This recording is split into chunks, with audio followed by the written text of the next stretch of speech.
The wait is over. The all-new Umoja Radio Network, home to over 40 black-owned radio stations and podcasts, is here for you. Connect to the world's fastest-growing collection of unapologetically black and proud media, from podcasts to independent black-owned radio stations, and access to the important news and music you need. Umoja Radio is from our culture, by our culture, for our culture. The all-new Umoja Radio is available right now on Google Play and the Apple Store. Join the movement. Be empowered.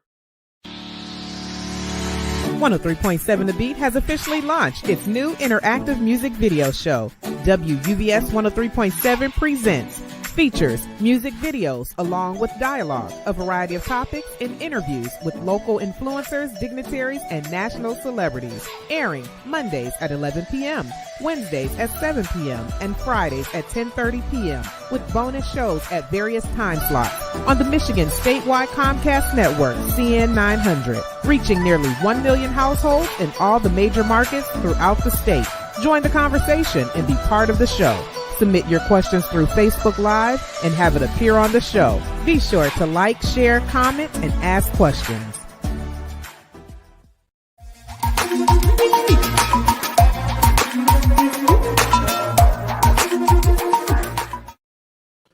All right, family, it's Monday, and wow, this next guest, Rob, is very personal, bro.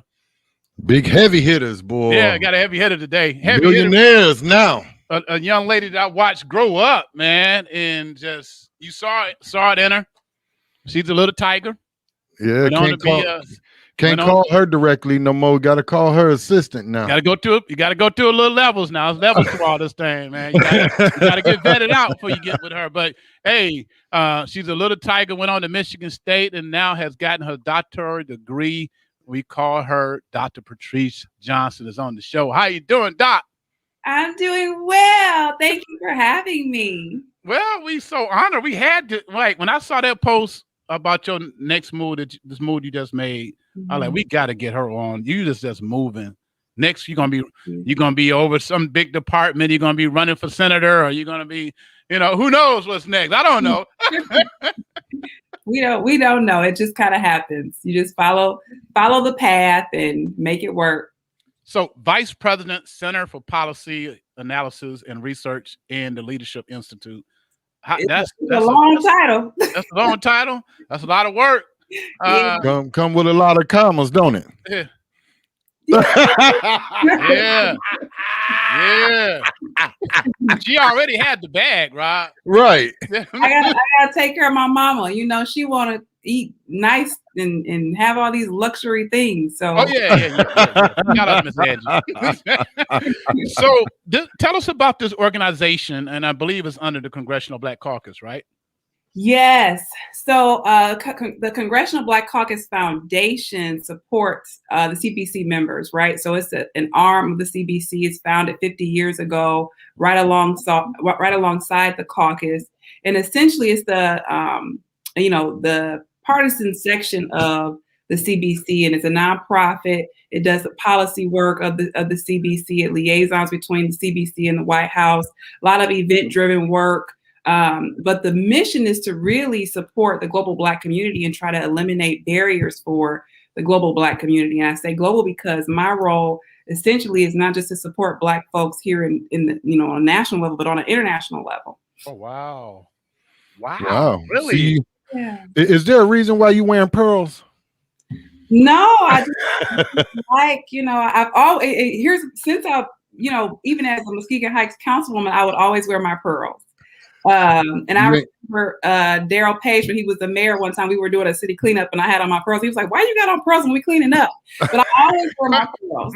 Oh, so you ain't part of the Divine Nine or whatever they call it? No, I am not. I'm not. I'm divinely my own. So, Patrice, you're going to be doing a lot of traveling then, I guess, with this position.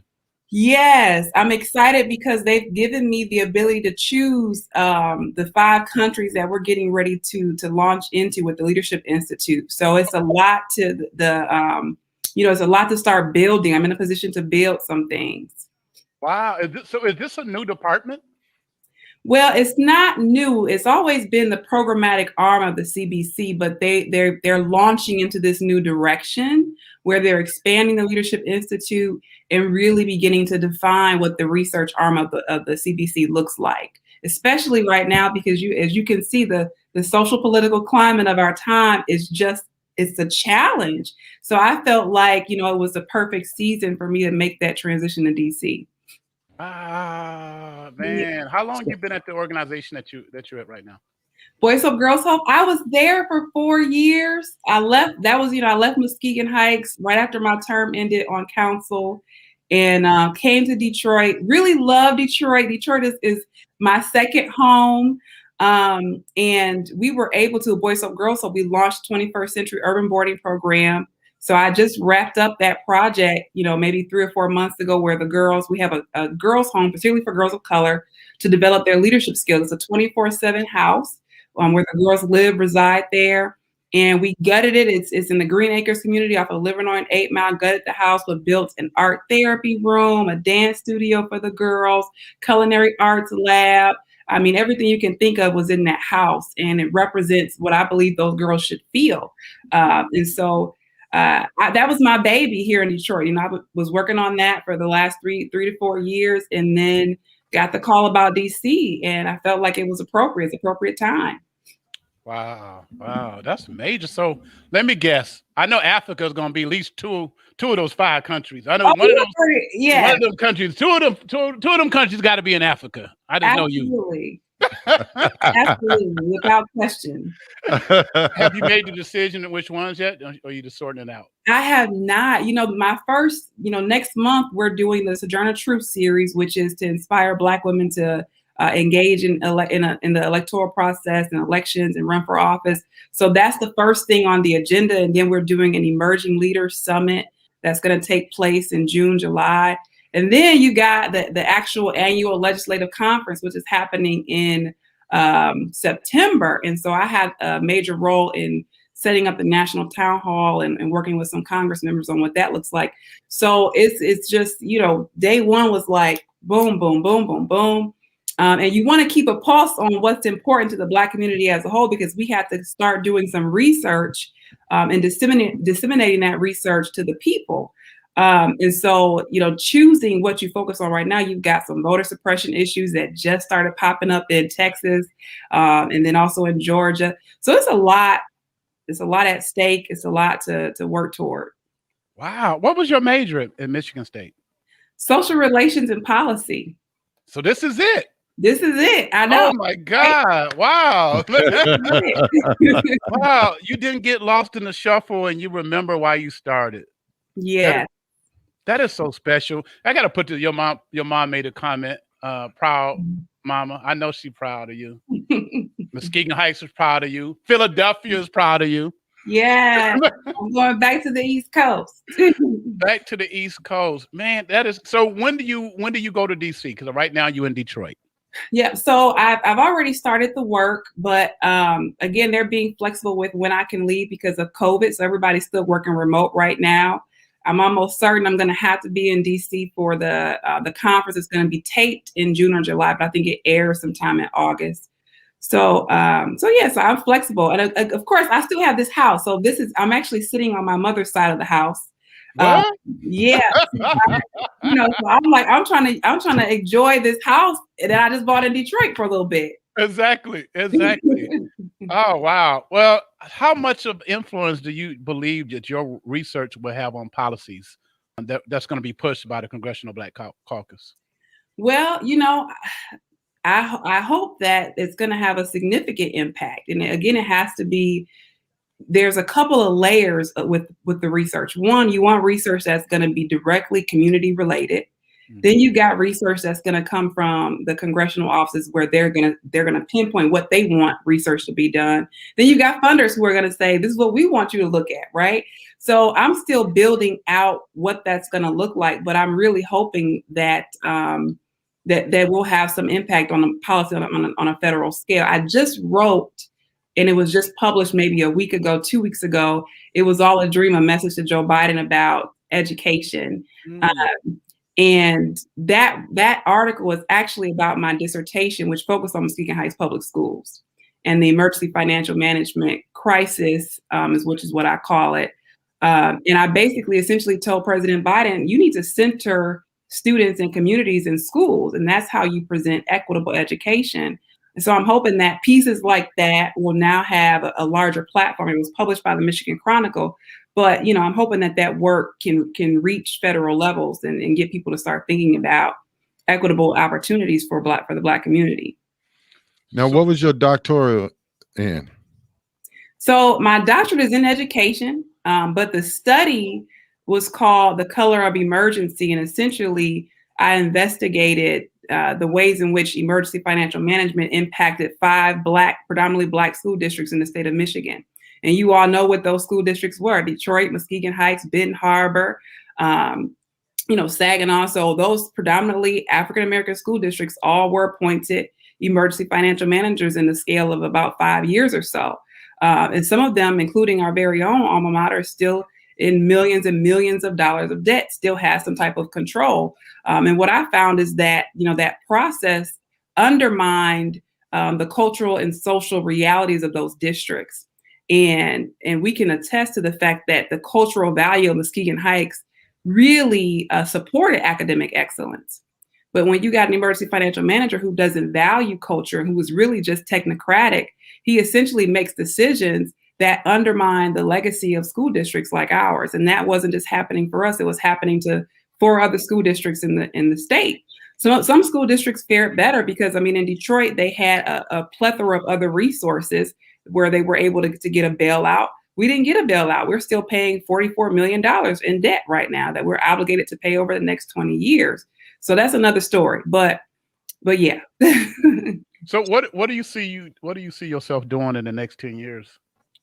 I just started this. So I'm excited about this work. At this point, I have 2 values. The first value is to create sustainable change that's going to outlast myself. I think I did that with Boys Hope, Girls Hope. I hope that I'll do that here with CBC. And then my second value is the lifting as we climb. I'm hoping that there's someone else outside of me. I used to think it would be Jocelyn. I'm going to shout her out in Muskegon. I really wanted her to run for council once I was done. So that's the goal. Those are the 2 values. And so whatever I'm doing, they align with those values. Wow.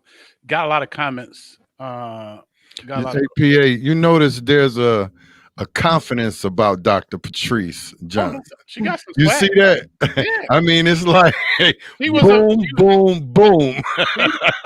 He was a boss when she was a teenager. She was a boss. I don't want to call it that. I'm gonna try to use a big word. It's confidence. Confidence. All that. Swag, all that. She got it from her mom. She got it. It's a lifestyle. She don't know what those words mean anymore, PA. She knows that, man. Don't let that fool you now. Don't let the doctor in front of her name fool me. Matter of fact, Patrice, I noticed you didn't even put doctor down there when you typed in your title. Well, I'm with family, Okay. All right. So, have you wrote a book? Have you written any other books since your first book?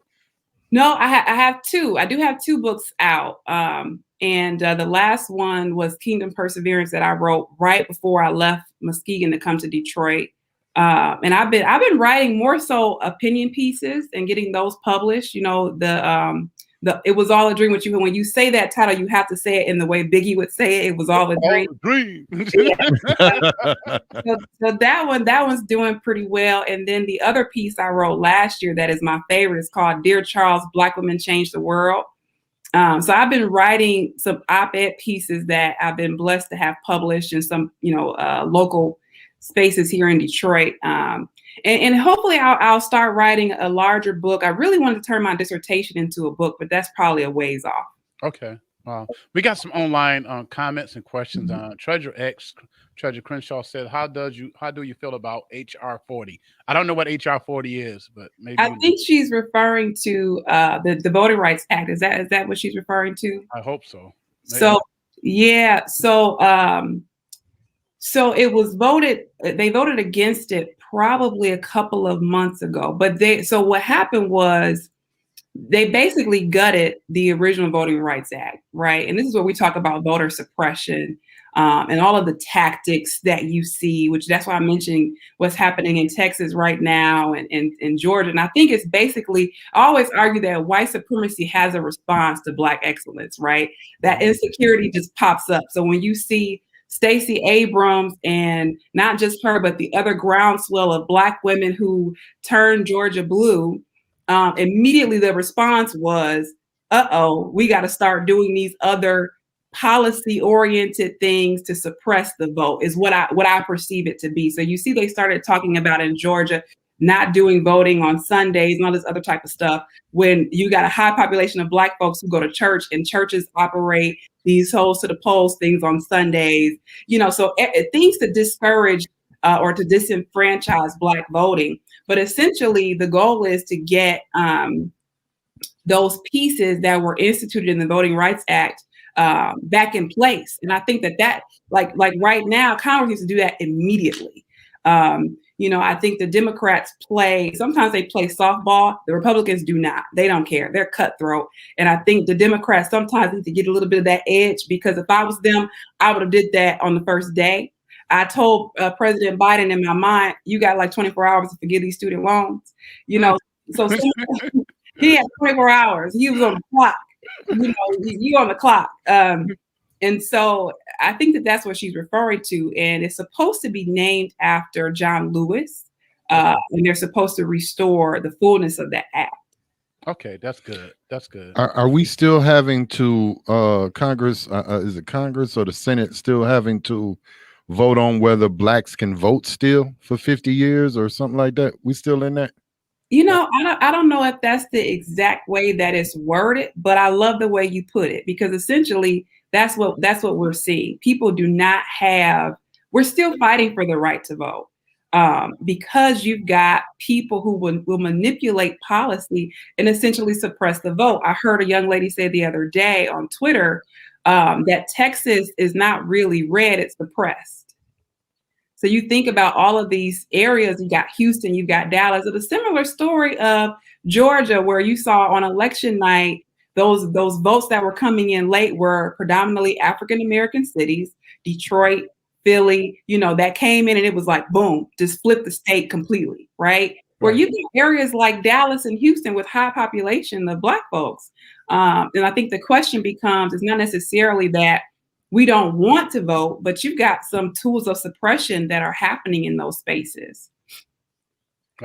So congratulations on your new position. I know you got a lot of work to do. I do. I don't know if y'all dealing with reparations over there. I don't know how the Congressional Black Caucus feel about that. Well, I know some of the members feel definitely want it. But I don't know how you feel about the visa waiver program that has left all of the African countries off that list. Yeah. And I hope your office look at that. I just think it's just wrong that people from England can just hop on a plane and come here, while our folks, our ancestors, or our cousins who, part of our DNA, it's like hitting a lottery for them to come here. Yeah.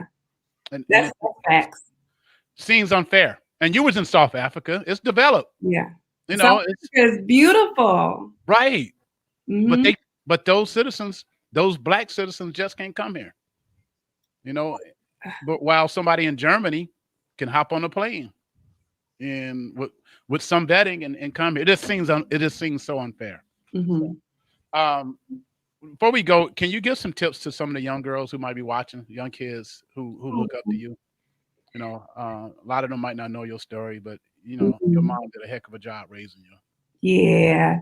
And I know she would say that she had help, you know, TT Kim, the former mayor of Muskegon Heights, and her husband, I call him Uncle Andy. They were my next door neighbors.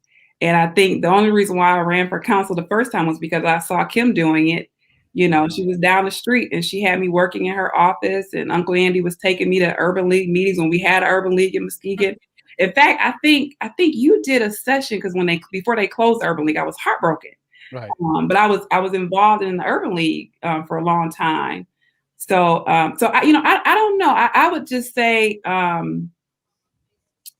cast a vision and go after it. Be relentless in your vision. You know what I mean? It's like, you know, you can't see the world as small. You've got to see it as your oyster, and you got to go after it. You know, and then you got to bob and weave. I had to bob and weave with some situations. You know, and then you just got to shake it off and find another way. Shaq Anthony said, "Man, this is history. Thanks, PA and Big Rob, for making this priority and capturing this moment. Real history right here. Right. We have a big story we haven't talked about on Facebook, but we felt like your story was more important first. We'll share ours later. And ours is pretty significant. It's our biggest move ever, but we wanted to get you on first because we're so proud of you." Well, thank you. I want to hear about the biggest move ever too. I'm gonna hit you up after we get, because it's major. Major. We're probably gonna announce it in maybe 15, 30 minutes after we're done with you, but it is major. Yesterday we celebrated 19 years in the community. Today we made a huge move, and we're gonna hit you up about it. But anything you want to share to the community? You got a lot of love coming online too. I'm really grateful. I saw it. You know, I didn't expect, because I posted this yesterday, and I was like, man, I didn't expect it to be like so. But mostly it's people from Muskegon Heights who I love me, and I appreciate my hometown and my city, and I still pay property taxes in Muskegon Heights. Okay, I'm still a resident. Okay, I pay taxes in Detroit and Muskegon Heights. I feel you on that one. And then finna start paying them in Washington D.C. too. Yeah. So you know they had to give her a lot of commas. But this is good. I expect to see a lot of great things from you when it's all said and done. And go back and look at systematic change, because you make this report, Congressional Black Caucus, and they take it, you know, and they fight for these things in the House and in the Senate, and it just voted on. So I'm looking forward to seeing this. We know we got us a real one there, Rob. Yeah, she knows she black. All right, she black. This is the last question I'm asking, Patrice, before we go. Give me your top 5 rappers, dead or alive. Who the boss chick listen to? Number 1 is Jay-Z. All right. Okay. I love Jay-Z. Gosh, number 2 is Eminem. Because you're in Detroit. Okay. And I'll tell you the one that I'm listening to right now, who probably is not my top 5, but he's got a song that I play over and over again. Big Sean. Okay. I can't. That's 2 out of Detroit. All right. Man, and the last, what is that? 3? Man, okay. So, I mean, I feel like you get stoned if you don't say Biggie or Pac. Big Rob just said I was black. I don't want to lose my black card by not exactly. Tupac in the last 2. Or your East Coast or your West Coast card. All right, Patrice, I'm going to let you get back to work. Thank you. Thank you for responding. So proud of you, sweetie, okay? Thank you. Y'all take care. All right, take care.